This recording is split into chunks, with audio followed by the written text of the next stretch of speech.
Dear viewers, today I am to present before you Jayakrishan sir, the director of ICD, the real beacon of hope for many students who, after graduation, are groping in the dark in order to launch the right career.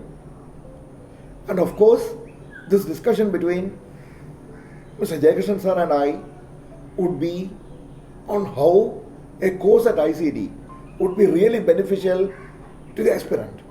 In other words, we shall elaborate on the entire gamut of the metamorphosis that happens to a raw candidate who approaches ICD with aspirations and turns out to be a successful career. Actually, ICD story is a continuum from 1995 and is still going on. Needless to say, we have covered 25 years of service. My first question today to you is, how do you transform a student who comes to ICD as a raw aspirant into a winner? Precisely, I want to know how you train them in different aspects like QA, quantitative aptitude, English, general awareness, etc. I ask this question because there is an apprehension in some students that as they have done their graduation in English literature or other humanities subject, they don't stand a chance in this exam. How do you allay their apprehension? The last 25 years has taught me one single lesson, that you can take a horse to a pool of water, but you cannot make it drink. So you got to get the right candidate. That is very important. Then the natural suspicion would be, who would be the right candidate? Generally, we would think that the right candidate could be the one who scores very high marks for their academic streams. But that is not the case. To me, marks are mere numbers to a great extent. I am not ridiculing the academic system, but I would like to say that marks are mere numbers, at least for a candidate who prepares for these exams. But the right attitude is the most important thing. First of all, an aspirant must accept the system and the ways that we groom. That is very important. And they have to invest a lot of time. It is all about training the brain. So, you have asked a specific question, how a person in BCom who does not have much of an idea about mathematics, of course they studied till the 10th standard, that is what is being asked for these exams. But speed and accuracy definitely matter. So what one has to do is to practice as many questions as possible, process as many questions as possible through their mind, and that is what exactly ICD does. We give them as many questions as possible. We give them the so-called methodology to crack. I don't believe in so-called shortcut methods, something like that. We will make them understand the fundamentals. And of course, as time passes by, they will feel that yes, they have acquired some kind of a quicker math methods. So our job has always been to teach them the fundamentals and to make them understand the concepts. And I believe that nearly 90% of the questions that are coming up for these exams can be attempted very successfully applying our simple logics, and that logic is what we teach. Sir, I would like to elaborate a bit more on mathematics, because that of course is a very important topic. Okay, fine. What I think is that anybody can be groomed for quantitative aptitude, because only the fundamental things are asked. But one must be willing to learn. I firmly believe that if anybody is good in mathematics, it is simply because he or she would have spent a lot of time in front of his table cudgeling their brain. So that is what we would do. We would give them as many questions as possible, and we will encourage them to do. Practice perfecteth man. And what I have understood is that in 2 months' time, students pick up math like anything. Math has never been a challenge to my students all these years. To the viewers, in a lighter vein, when Mr. Jayakrishan was a youngster preparing for this exam, I have seen him number crunching, looking at the register numbers of cars. So that was the enthusiasm he had evinced as a youngster. And I definitely hope that Jayakrishan sir would impress upon the youngsters to follow in his footsteps, because that would take them to the goal. No, sir. Of course, that was many years ago. Now I shall turn to your second question, how we help students improve their English. Of course, reasoning and math have never been a challenge to my students. And within 2 months of grooming in ICT, they will reach a level. Of course, as they are groomed, we shall give them tougher questions and we will make their life difficult. And that's the only way out. That's a different thing. But that apart, I would like to say that English and general awareness are the real major challenges, because all these years of their academic streams, they have not been encouraged to read beyond their textbooks. Okay. So they have got a very tunnel view of things. They learn only to score marks. But here you have to widen the range of interests. So I always ask them to read the newspaper, especially the Hindu, and of course, if possible, a financial newspaper. And that is a kind of an investment in themselves. So that is what I always like to encourage. I used to ask students to learn 5 words a day, write 2 pages a day. So there is no trick involved. All these are your talisman. That is true. And they have to work continuously. And I have seen for myself that in 2 months' time, in 3 months' time, those people who follow the regimen make genuine progress. So that has been always heartening. We have a daily news analysis that is running at 12:30 every day. So we used to analyze the previous day's Hindu daily. As I told you earlier, newspaper reading deficit is very much in our students. It's palpable. Correct. Whenever a person, a primer, I would say, a primer would find it very difficult because he does not have any background. He doesn't know where to start from. Correct. Suppose somebody reads today about the Article 370 and its abrogation. If he doesn't know the background of it, then he would find it very difficult. And that is the case with financial terms, budget, economy, etc. So we used to give a detailed analysis of newspaper on a daily basis. It's a half an hour's program. It is getting very much big popularity. So what we do is that we are giving them daily dose, and anybody who follows it on a continuous basis will definitely have a good solid background in general awareness. I hope the thrust area is on economics. For instance, the students don't know what is interest rate, what is inflation, what is fiscal deficit. All these terms flummox them. We used to cover all these things on a daily basis. Whatever things pop up in the newspaper, we will discuss important things. That's fine. And then we have got a very detailed general awareness notes that are given on a weekly basis. So if anybody follows our path for 6 months, will definitely have a good, can score very high in their general awareness paper. I would like to add one more point. Since we are analyzing the newspaper on a daily basis, my experience would prompt me to say that a regular viewer would find a thread. Fine. First, a story is breaking, then it is developing. We follow them completely, and they get it as a story. If you take the All India examinations, in the past, when I was preparing for these exams, English was only a qualifying examination. So you need to have the barest minimum to pass. And the marks for math, reasoning, and general awareness would count. But now things are changed. English also counts, so you cannot put English into the back seat. English matters in a big way. English matters heavily. And see, these are all cognitive tests.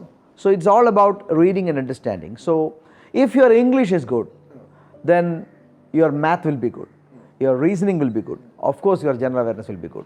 Anybody who wants to prepare for these examinations must be willing to spend a minimum 2 hours on a daily basis in front of their table, in front of his table, reading the newspapers. Of course, true.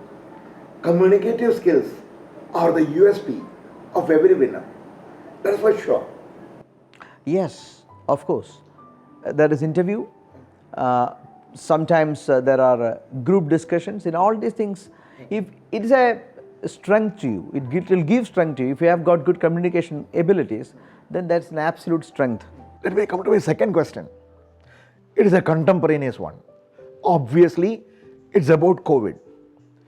COVID has ruined economies, annihilated lives. Naturally, in this scenario, many jobs were lost, many institutions were wound up, and educational institutions are no exception. And ICD also had to be closed in order to observe the lockdown declared by the government. But thanks to our efficient online coaching, we were able to give a good account of ourselves. I would like you to explain in detail how it all started, how that forward-looking online coaching occurred to you as a brainchild. Okay, see, it was in 2009 that we started digitizing ICD. At that time, of course, as you said, correctly said, IBPS hadn't come with the online model of examination. It was paper examination. In fact, I started it as an additional tool of learning. I wanted learning to become a happier and an easier thing for the students. Let the students learn at their own ease and pace. Correct. So, generally what is happening is that we would go to the class, give them questions, ask them to do, and then we would teach them. But our learning labs would have a lot of questions and teachers' explanations. We have presented them with a lot of videos. So by the time the students come to the class, they would have seen similar videos many times. So that makes learning a faster experience, that makes teaching an easier experience. So this was the beginning, this was the idea behind coming up with labs. 2 years later, it was in 2011 or 2012 that IBPS started with their online examination. So migrating to a newer platform wasn't a difficult thing for ICD. I shall elaborate on your question based on COVID circumstances. Of course, COVID paralyzed everything, paralyzed ICD too in the initial months. But by May, I understood clearly that we had to move further and we had to continue to help our students. So we migrated to our online platform. We developed our own online platform, and it's an excellent one. And it has got maximum approximation to how exams are conducted. It has got 3 clear-cut sections. One, our notes. Through that section we give our questions, our notes, etc., etc. Then there are videos. These videos would be detailed ones, teaching students those questions that are come up in the note section. So every question would be taught. Students can watch there n number of times and understand the concepts. And there are videos which are pre-recorded. There are live classes too. So our platform supports both live classes as well as pre-recorded videos. Then we have got the examination. The third section is the exam section, in which we shall give them simulation tests. Online program is highly elaborative and it really caters to the needs of an aspirant. But when students come to the campus, what we have done is that we give 2 online courses free of cost to them. They can get the direct grooming, and they get online courses for bank exams as well as staff selection commission. And this particular grooming has got a relevance. Why? Because from this September onwards, the examinations are changing. And presently, staff selection commission examination, staff selection commission recruits aspirants for government job, then there is railway recruitment, then there is IBPS. From 2021 onwards, all these agencies would be amalgamated to form the National Recruitment Agency, and that is going to be a game changer. See, presently what happens is that the students have to go for prelim examinations every week. Almost every week there is an examination. IBPS itself conducts 8 prelims exams. So that is not going to be there. There will be only one preliminary examination. And all non-technical, non-gazetted jobs in the government, their recruitment will be conducted by the National Recruitment Agency. And there will be 2 examinations, maybe in September and in March. The first examination, I have read that that would come up in the month of September 2021. This common eligibility test would be conducted for 10 standard exams, 12 standard examination, and the graduation level exams. Of course, our students would be mainly focusing on the 12 standard as well as the graduation level exams. And there will be only one prelim examination. And if you have got enough marks, then when the IBPS calls for bank exams, government calls for income tax, customs, Central Bureau of Investigation, all these exams, they can, if they are eligible, if they have got good enough marks, they can apply. So this is going to be a game changer. So this is what I said, that from now onwards, anybody who starts preparing for bank exam should prepare simultaneously for the Government of India exams also. There are 1.5 lakh vacancies coming up every year. So if anybody wants to clear a government job, get a government job or public sector job, CET is going to be the single way out. This is something, dear viewers, you may be eagerly looking forward to. It will open up windows of possibilities. The possibilities are infinite. The possibilities are immense. And I hope that JK sir and ICD would come up with a very meticulous training program to help you out.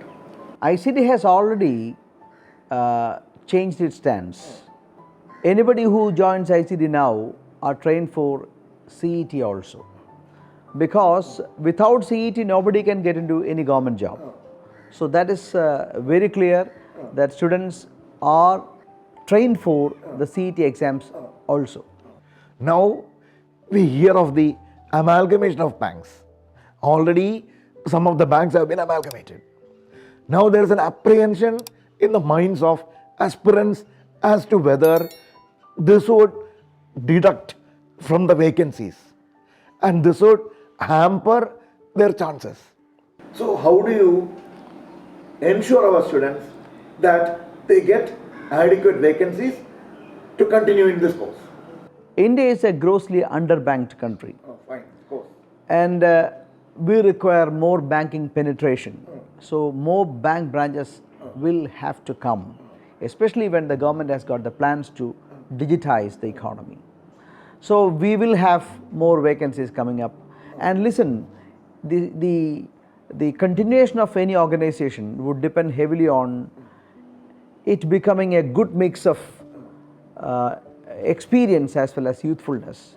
And the second part, the youthfulness part, can be ensured only by recruiting fresh hands, fresh talents. So the recruitment will continue. Earlier on, 20 banks were recruiting, now 12 banks may be recruiting. And government has very clearly said that in the banking sector, the government presence will continue. So that is a great hope, and I don't think, yes, that's very much a reassurance. As a mentor of 25 years standing, what would be the advice you would tender to a youngster who starts preparation for building up a career? Anybody who prepares for this examination should not believe in miracles. Fine. They have to work really hard. Do not expect a red carpet welcome to success. You hit the nail on the head. Yeah, do not expect a red carpet to success. And one has to really toil hard. Try to understand the areas where from the questions would come. Anticipate this examination well in advance and give good enough time. For example, ICD provides a 6 months program, but we always have provided time for them even beyond 6 months. Okay. Because we understand that students come not for a 6 months program, but they come to get a job. So ICD's course, I would say that it is till they get the job. So anybody who comes comes into the field of competitive examination should move out of it only with a job. So you mean to say that you are prepared to incubate them till they quote success? Very true.